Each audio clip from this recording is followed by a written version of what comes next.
उसके मंत्री द्वारा ना जाने दोस्त के ऊपर छतरी पैदल आएगी। मेरे दोस्त जहांगीर उधर मोहब्बा पर आक्रमण कर देंगे।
रोज मैंने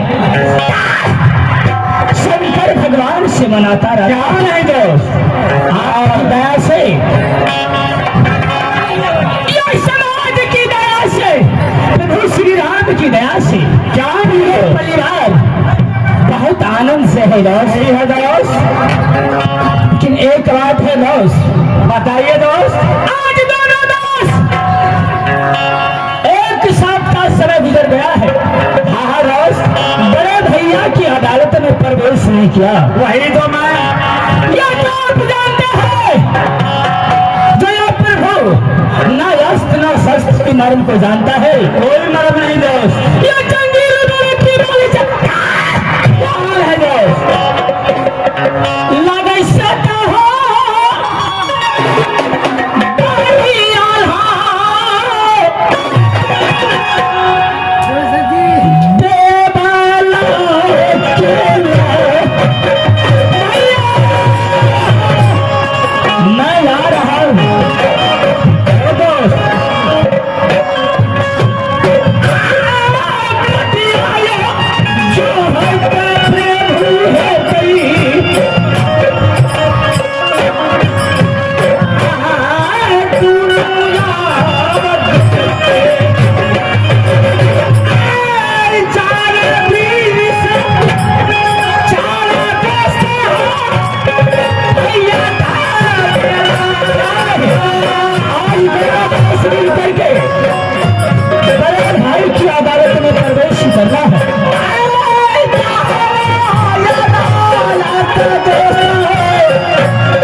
बहुत प्रेम से, बहुत ही शील स्वभाव से जाना। सही बात है दोस्त, अगर इतना हलचल बचाते हुए तो सोचिएगा कोई किला के लूट के लेगा। दोस्त अन्य की अदालत में प्रवेश करोगे, जितना राजा प्रजा है सब छोड़ के दूर हो जाएगा। सही बात है दोस्त, शांत बड़े भैया की अपमान हो जाएगा। यह सोचेगा भैया जो जंगली रुदल देवनंदन या कोई किला तो क्या जहां मांगो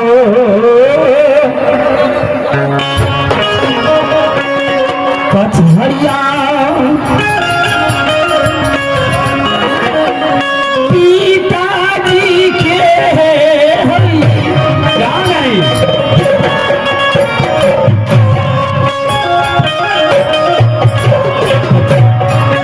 शाला शाला शाला तो सभी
और तुम्हारे दोस्त देवदंडल झा, तुम दोनों के परिणामों को मैं अमरपति आल्हा स्वीकार करता हूँ। क्या है प्रभु? आल्हा धर्मराज के ओर से तुम दोनों को लाखों लाख की आशीर्वाद दिया जा रहा है। दोनों का जीवन मंगलमय होगा, लेकिन आल्हा अमरपति के चरणों में तुम दोनों के परिणाम बार बार हुआ करता है दिन प्रतिदिन, लेकिन आज की भांति नहीं। हे बाबू रुदल सिंह और भाई देवनंदन झा, न जाने आज की उत्सुकता खुशियों की लहर जो आसमानों की सीमा को छूने के लिए जा रहा है, जिस खुशी के झोंका से राजा आल्हा सिंह फूले नहीं समाते हैं, लेकिन आज मैं आशा नहीं पूर्ण विश्वास करता हूँ कि हमारे राज दरबार में मेरे रुदल भाई और देवनंदन दोनों दोस्त किसी तरह के संदेशा या किसी तरह की बातें को लेकर के आल्हा अमरपति के चरणों में पेश करेंगे, संबोधित करोगे, जिस पर राजा आल्हा का दिल हाजिर हो जाएगा। मेरे लाल, यही मेरा आशा और पूर्ण विश्वास है। हे प्रभु, आज मैंने दोनों दोस्त अपने दिल में अभिलाषा लगा करके आपकी अदालत में प्रवेश किया। 8 दिन के